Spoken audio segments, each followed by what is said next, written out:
ابو ناظرہ کہتے ہیں مجھ سے قبیلہ تفاوا کے ایک شیخ نے بیان کیا کہ مدینہ میں ایک بار ابو ہریرہ رضی اللہ عنہ کا مہمان ہوا۔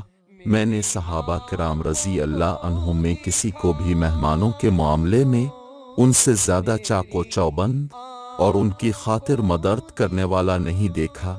ایک مرتبہ کا واقعہ ہے کہ میں ان کے پاس تھا، وہ اپنے تخت پر بیٹھے تھے، ان کے ساتھ ایک تھیلی تھی جس میں کنکریاں یا گٹھلیاں تھیں، نیچے ایک کالی کلوٹی لونڈی تھی۔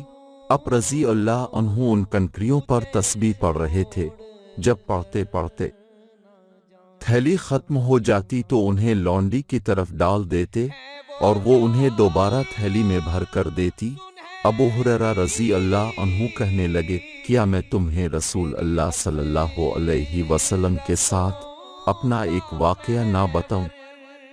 میں نے کہا کیوں نہیں، ضرور بتائیے۔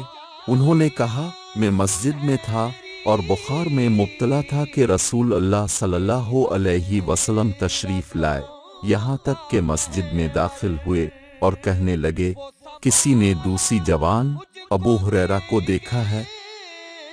یہ جملہ اپنے 3 بار فرمایا تو ایک شخص نے کہا اللہ کے رسول، وہ یہاں مسجد کے کونے میں ہیں، انہیں بخار ہے۔ چنانچہ اب صلی اللہ علیہ وسلم تشریف لائے اور اپنا دست مبارک میرے اوپر رکھا اور مجھ سے بھلی بات کی تو میں اٹھ گیا اور اب چل کر اسی جگہ واپس آ گئے جہاں نماز پڑھاتے تھے اور لوگوں کی جانب متوجہ ہوئے۔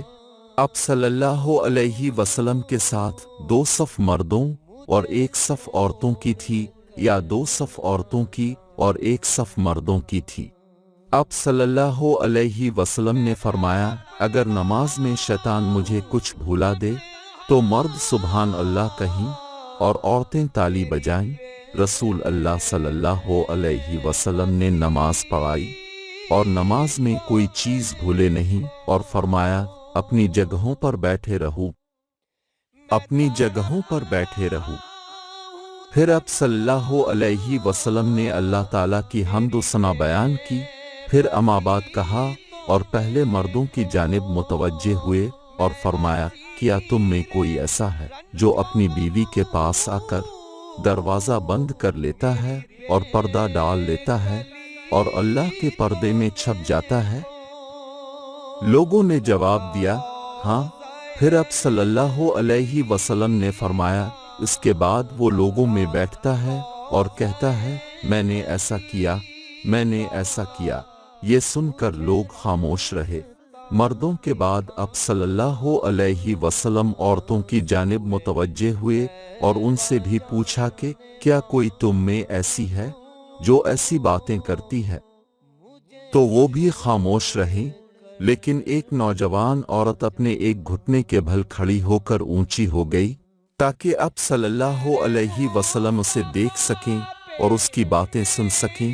اس نے کہا اللہ کے رسول، اس قسم کی گفتگو مرد بھی کرتے ہیں اور عورتیں بھی کرتی ہیں۔ اب صلی اللہ علیہ وسلم نے فرمایا جانتے ہو ایسے شخص کی مثال کیسی ہے؟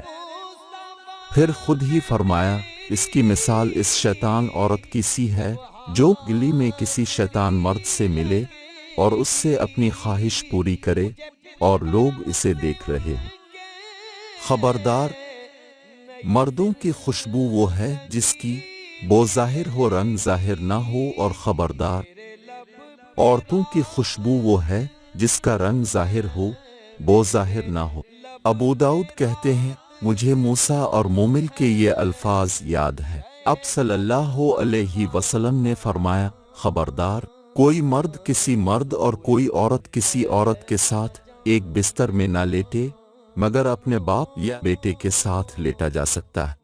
راوی کا بیان ہے کہ بیٹے اور باپ کے علاوہ ایک تیسرے آدمی کا بھی ذکر اب صلی اللہ علیہ وسلم نے کیا۔ جو میں بھول گیا وہ مسند والی روایت میں ہے، لیکن جیسا یاد رہنا چاہیے وہ مجھے یاد نہیں۔